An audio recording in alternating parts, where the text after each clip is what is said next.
আজকের দিনে ১৬৫৭ খ্রিস্টাব্দে ভারতের মহারাষ্ট্র রাজ্যের আহমেদনগর সুবহাতে পুরন্দর দুর্গে জন্ম নেন মারাঠি সাম্রাজ্যের প্রতিষ্ঠাতা শিবাজী মহারাজের জ্যেষ্ঠ পুত্র সম্ভাজি রাজে ভোসলে। সম্ভাজি মহারাজ ছিলেন একজন ভালো প্রশাসক, যিনি প্রজাদের নিরপেক্ষ ন্যায় বিচার করতেন এবং শাসনকার্য সঠিকভাবে পরিচালনায় সিদ্ধহস্ত ছিলেন। সম্ভাজি মহারাজ, যিনি শম্ভু নামে পরিচিত ছিলেন, তিনি ছিলেন তার পিতা শিবাজী মহারাজের যোগ্য উত্তরসূরি। সম্ভাজি মহারাজ এর পিতা ছিলেন শিবাজী মহারাজ এবং মাতা ছিলেন সাইবাই। ১৬৬৫ খ্রিস্টাব্দের ১১ জুন শিবাজী মহারাজ যাতে মুঘলদের সাথে পূর্ববন্দর এর চুক্তি মেনে চলেন, সেই জন্য সম্ভাজি মহারাজকে মাত্র ৯ বছর বয়সে মুঘল সাম্রাজ্যে জিঙ্গি হিসেবে পাঠানো হয়। এরপর সম্ভাজি মহারাজ এবং তার পিতা আকরাম মুঘল দরবারে গেলে মুঘল সম্রাট তাকে গৃহবন্দী করেন এবং তারা সেই কবল থেকে নিজেদের মুক্তি করতে সক্ষম হন। সম্ভাজি মহারাজ তার প্রথম জীবনে দায়িত্বজ্ঞানহীন এবং অতিরিক্ত ভোগ বিলাসী ছিলেন, যার জন্য শিবাজী মহারাজ তার এই আচরণে পরিবর্তন আনার জন্য ১৬৭৮ সালে সম্ভাজি মহারাজকে পানহালা দুর্গে কারারুদ্ধ করতে বাধ্য হন। ১৬৮০ সালে শিবাজী মহারাজের মৃত্যুর পর সম্ভাজি মহারাজ পানহালা দুর্গে বন্দী থাকা অবস্থায় শিবাজী মহারাজের মন্ত্রী এবং সম্ভাজি মহারাজের সৎমা সোয়ারাবাই তার ১০ বছরের পুত্র রাজারামকে সিংহাসনে প্রতিষ্ঠিত করেন। সম্ভাজি মহারাজ এই খবর পাওয়ার পরে প্রচণ্ড ক্রুদ্ধ হন এবং পানহালা দুর্গে সেনাপতিকে হত্যা করে ২৭ এপ্রিল দুর্গ দখল করেন। এরপরে ১৮ জুন রায়গড় দুর্গের দখল নেন সম্ভাজি মহারাজ।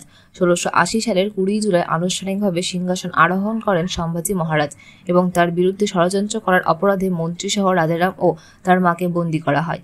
সিংহাসন অধিকার করার পরে প্রতিবেশী রাজ্যগুলির বিরুদ্ধে সামরিক অভিযান শুরু করেন সম্ভাজি মহারাজ। সম্ভাজি মহারাজের অসাধারণ যুদ্ধকৌশল এবং মারাঠি বাহিনীর গেরিলা যুদ্ধ প্রক্রিয়ার কারণে মুঘলরা পিছু হটতে বাধ্য হন এবং একের পর এক দুর্গ দখল করেন সম্ভাজি মহারাজ।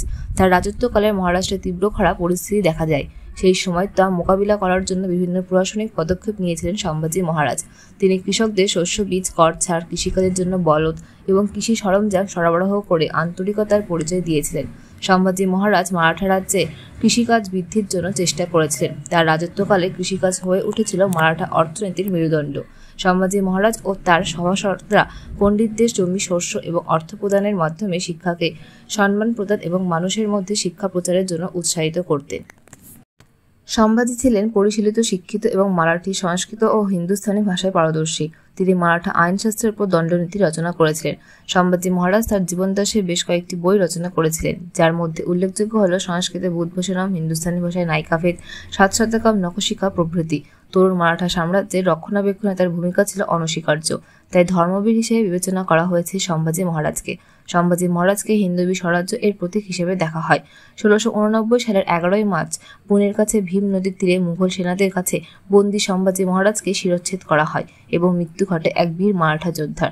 সম্ভাজি মহারাজ ছিলেন শিবাজী মহারাজের যোগ্য উত্তরসূরি। তার শাসনকালে মারাঠা সাম্রাজ্যে যথেষ্ট বৃদ্ধি ও উন্নতি ঘটেছিল। তার মৃত্যুতে মারাঠা সাম্রাজ্যের গভীর প্রভাব পড়েছিল। আজ এই বীর যোদ্ধার জন্মদিনে তার প্রতি রইল আমাদের তোমার পৃথিবী পরিবারের তরফ থেকে বিনম্র শ্রদ্ধা ও ভালোবাসা।